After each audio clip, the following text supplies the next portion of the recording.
Hello, I'm here with Tenneson Woolf, and we're talking about the Soul Growing book. He's one of the men who contributed to the book. And Tennyson, I just want to take a moment and have you read your quote to us. Okay, thank you. I love this question from the perspective of my inner 13-year-old, the question that you had asked, Quanita, and from a few other levels too. I found myself with several bits of guidance, some that just works for me, some that I've shared with my son, some deep and some playful. Here's my mix. Welcome surprises. Do things anonymously for people. Be good to yourself. Don't forget you have important things to do in this life. And if you do forget, I'll knock your block off. That's what I've told my kids. Everyone has stuff to deal with. This is some of yours/ours. Create cool stuff. I'm proud of you. There's always another way. Do good stuff after school and get a Slurpee every now and then. Thank you, Tennyson. Tennyson, can you share with people how we know each other? Oh, how do you and I know each other? Yes. Quanita, you and I met at a Self-As Source practicum, which is a writing workshop offered by Christina Baldwin on Whidbey Island at the Aldermarsh Retreat Center in 2013, I think. And an immediate connection, an immediate almost remembering of each other. That's some of how I think of it. To be in that space of writing and well held in circle also together. What I also remember is that we had friends that were saying, oh, you two should meet each other. And they were right about that, whatever that prompt was. And then since that time, you and I had quite immediately just followed an instinctual way of, we ought to just talk every now and then. And in following that prompt, to me, it's been 5 years-ish almost now of very regular inspirational times and good friendship times. That's some of how I know you. Yeah. And we've worked together a bit too and done some stuff, but those are some qualities that are behind it. Yeah. So when I asked you to give me a quote for the book, why did you say yes? Because I wanted to, because you asked. And so as not to sound obligatory, it was more like if you ask, I'm going to do it because I have a confidence in you or a confidence in what you give your attention to, and I feel the invitation of it. And then, by way of, okay, and what's that got to do with 13-year-olds? That must have been a year and a half-ish ago that you asked. I can't remember the exact timing, but I have a boy who is turning 13 in another month here. And I'm a dad, and I appreciate being a dad, and I take that pretty seriously and playfully all at the same time. So it was a nice invitation. Is there anything that you would add to the quote now, or that you want to share with us about your quote? Oh my gosh, there's probably a few things that I could add. But I don't want to fish for those right now. I sort of enjoyed going back into remembering what I had said for this book and thinking of my son who is coming up on 13 and my older son who's now 20. So I think I would probably just go into a little bit of the quotes that are there already. Mm-hmm.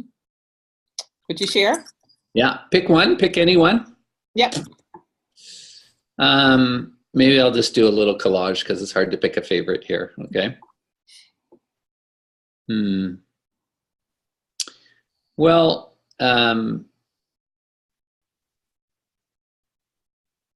okay. Let's start with the one that says you have important things to do in your life and don't you ever forget it. And if you do, I'll knock your block off. As a parent, I feel like for most of us as parents, maybe, we get to choose a handful of things to really ingrain. And, there may be a lot more than that that's good, but there might be 5 that stick.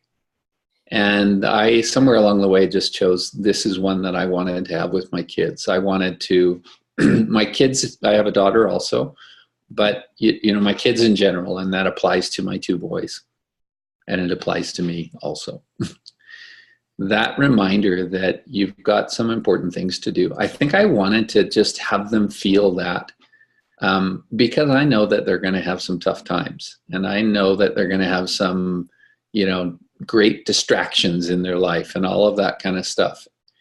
And let's face it too, life in contemporary society, it wasn't the same as when I was growing up and when I was that age.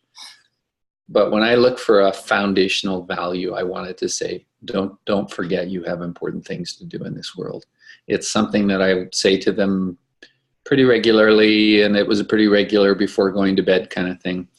The knock your block off, I needed just a little edge of humor with that. You know, if you do, that's it. I'm just going to knock your head off. And there was enough lightness in that, I think, for the seriousness to land, actually. So I've done it to encourage in the way that, you know, these 13-year-old boys and many of us, let's say, we don't always have perfect context to remember who we are and what we're all about. And that's a little anchoring message with some awareness that I have of those, you know, it's not always perfect. I wanted my kids to hear my voice in their ears and in their heart for that. Do good stuff after school. When I think of my coming up on 13-year-old, he's such a sweet kid, sweet boy. Elijah, I think of him as a gentle giant. And like most kids of his age, he's pretty gaming oriented, meaning video games and digital games and things like that. And I know that he's got a fair amount of space after school to be able to do what I think is too much. And so this was actually a little bit of encouragement, you know, to mix it up a little bit and to encourage him to do so even when I'm not there. And I guess I'm the kind of person that wants to anchor it, not so much in the specifics, but in the value. Do some good stuff, will you? And stay with him in connection and relationship about what that good stuff might mean, or what it might mean tomorrow, or what an experiment might mean. And then the last one, I guess I'll just choose 3, was actually advice from a friend who I value so dearly, because he knew that I was writing this. And I asked him, what would you say? And he added the get a Slurpee every now and then because we need some playfulness and some just maybe straight up sugar sometimes, but just some playfulness, I think, is it. There's a few. One of the reasons I wanted to do this is I wanted to share, you know, each of the men I have personal relationship with. And there are these things that happened along the way that were gifts for me. And one of the gifts for me in your post was when I did it through Facebook messaging. So the men got to see each other's posts.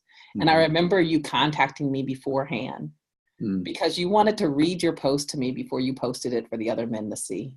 And that was just so sweet to me, you know? And I thought it was one of those pieces that I think speaks to you saying, you asked, so I said yes. I just thank you for your contribution. Thank you. It's fun to be connected to those other men that you know too, Quanita. Thank you. All right.